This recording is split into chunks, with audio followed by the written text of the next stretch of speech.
and somebody pointed out that Tony Stewart had killed a man on the track, and I was like, yeah, I remember that. They're like, no, he like straight up killed him on purpose, and I was like, guys, come on. They're driving race cars. These things have thousands of horsepower. You know, it happens. People die. It's a dangerous sport. Nobody says that so-and-so killed Dale Earnhardt. I remember him going into that turn. He bumped somebody. Nobody talks about that. Like, no. Watch. And then I watched Tony Stewart murder a man on the track. Allegedly. Who knows what I was watching? I couldn't tell who was who. Yeah.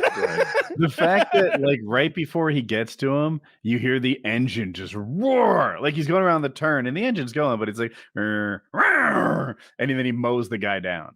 Just like, that's murder. But it's hard to feel bad for someone who's like walking into an active racetrack going, you, and it's like common thing. Is that common in racing? My father has done it. Father has done that. Yeah, the guy. I talked about this in the hangout. When you're like an amateur race car driver, there's no team paying for that fucking car. That's your goddamn car. He just cost you thousands, maybe tens of thousands. And guess who? Oh yeah, I'll let the guys in the garage will fix it up. No, you will. Yeah, you in your garage. Taylor, it's only reasonable. So he's like, "Fuck you, you piece of shit." He's like throwing his. Of course, he threw his helmet, hit the guy's car with his helmet. Oh, that doesn't cost him a $600 helmet. That's exactly right. Yeah, what life. Insult to injury. So was that a big story in the racing world back in the day, or were most people like ridiculous? They're trying to blame him for hitting someone who walked onto an active track.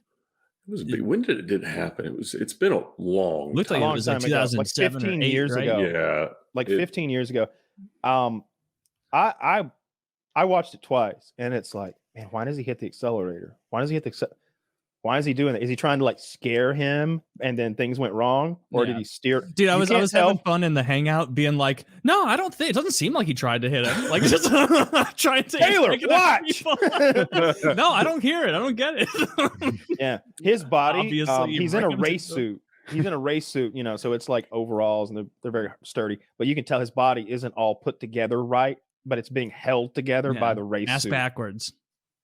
His legs. He's much longer from tip heels. of foot to tip of finger now than he was before because things are disconnected and broken. Yeah, Tony Stewart smoked that guy. I'm pretty sure he did it on purpose too. Yeah. Well, Tony Stewart's still racing, as far as I know. He's pretty retired now, but okay, well then he continued to race many years. Dale Earnhardt's still racing as far as Taylor knows. As far as I know, all sorts of movies win Oscars and like that's the real intent. Did Dale Earnhardt never killed anybody? They called him the Intimidator. They called his Tony Stewart's the fucking Intimidator. True. Zach says really he quit that year. A few races later, do you stop racing? I mean, they called him the Intimidator before or after he killed that guy? Long before. Well, they called Earnhardt. Yes. Yeah. They didn't call the murderer the Intimidator. No. Although the murderer would really one up the other. That really would. Who's the biggest heel in the racing world? Who's the guy? If it's anything like fighting, like that, they love to hate. They do hate Jeff Gordon. Yeah. Back in the day, it was Jeff Gordon. Like, why? He's the guy I know of. I love Jeff Gordon because I guess he was the Rainbow Warrior. He wasn't as tough as all the other good old boys, and he kicked their asses race after race after race. He was head and shoulders above all these dumb rednecks that looked down on him for not being a dumb redneck. I was all about it.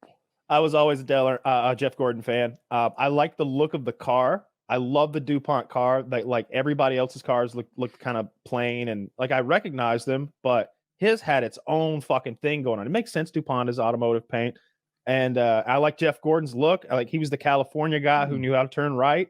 Every time they go to a road course, he showed it, and I liked him. Yeah. Yep. I interviewed him for a bit at Amelia Island a couple weeks ago, and super great guy. You know, he's a proper car guy. You know, he's lovely. What's a proper car guy? Well, somebody who could that Taylor wouldn't mind talking to. That it doesn't have to be all about cars. You know, there can be some overlap, and he can be a pleasant person to actually talk to, and he's not nerding out on stuff that nobody else cares about. Overly, he's not autistically automotive. Yeah, precisely. Just a normal guy you can talk about Magic the Gathering with. And that's where the conversation went. Just whenever you get into a hobby, I like to steep myself in it and seek out the people who are good at it and the people who got good at it and sort of learn from them. And sometimes you meet those people and it's like, oh, you didn't arrive here at tennis because you were collecting talents like me. You're just an autistic tennis man who's been doing nothing but tennis your whole life and you're obsessed with it. Like there's plenty of those people you meet along the way, and they're great to learn from because all they do is that thing. Oh yeah. That's who you want to learn from.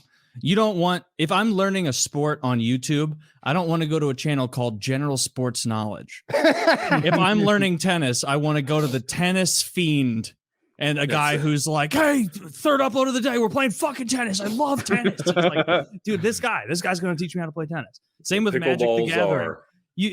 You watch a video of a guy teaching you a Magic the Gathering strategy, you immediately know how good he is at the game by his inability to make eye contact with his webcam.